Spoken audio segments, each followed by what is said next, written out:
The Five Pillars of the Mind, a luminous metaphysical soul teaching, a mirror for the inner man. The first frame, the pillar, the mind of survival, the dust frame. This is the outermost frame, the one nearest the noise of the world. It trembles at lack and reacts to fear. It says, I must preserve myself or I will perish. The dust frame was given that the body might endure. But when it governs the soul, man forgets eternity. He builds walls instead of altars, gathers possessions instead of presence. Yet within this very fear lies the faint echo of longing, a cry for permanence, a whisper of the infinite. Survival is the shadow of immortality, the instinct to live eternally. Misinterpreted through flesh becomes anxiety. Therefore, to calm this frame is to remember that the soul cannot die. When the traveler of dust recalls his divine origin, the wind of fear ceases and the sand lies still. The second frame, the mind of desire, the mirage frame. Once the soul has found food and shelter, it begins to crave meaning. It seeks fulfillment in form, mistaking mirage for water.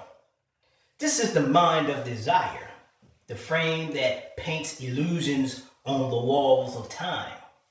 It says, if I only had that, I would be complete. But the desert teaches otherwise. It gives mirages to humble the proud mind and thirst to remind the soul of living water. Desire, when purified, becomes devotion. It is not the wanting that damns man, but the direction of his wanting.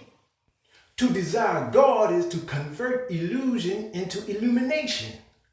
The mirage becomes a mirror. The third frame, the mind of order, the patterned frame.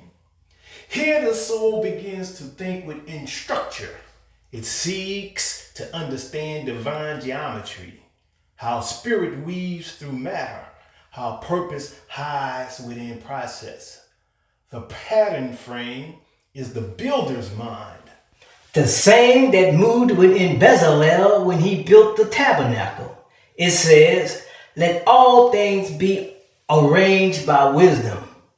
But beware, sojourner, for even holy order can become a prison if worship as perfection.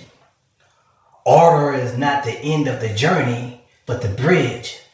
When the soul learns the language of harmony, it must still yield to silence beyond symmetry. The hush that speaks within patterns dissolve into praise. The fourth frame, the mind of surrender, the veiled frame. Now the journey turns inward. The soul has seen through desire and found peace and order, yet still feels the gentle ache of separation.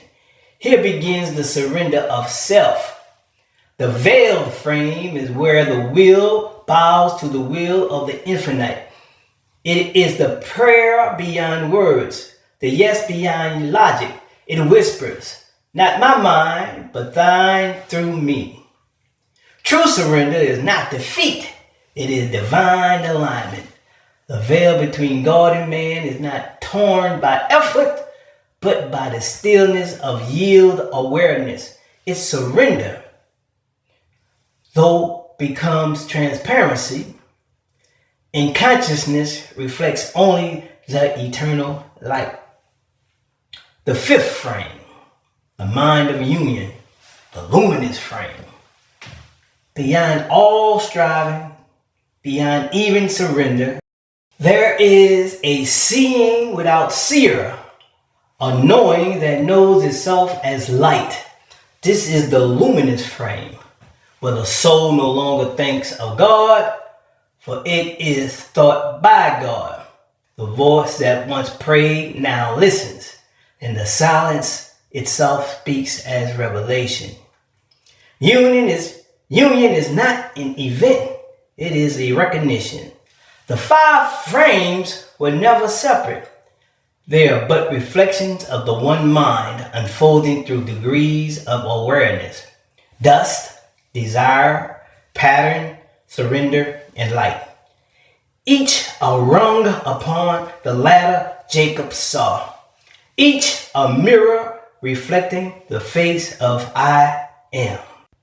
May your mind remember its true frame. May every reflection bow before the reality of spirit. May dust remember its origin and light its destiny. Go forth, luminous traveler.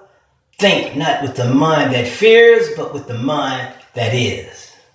This has been a Metaphysical Soul teaching.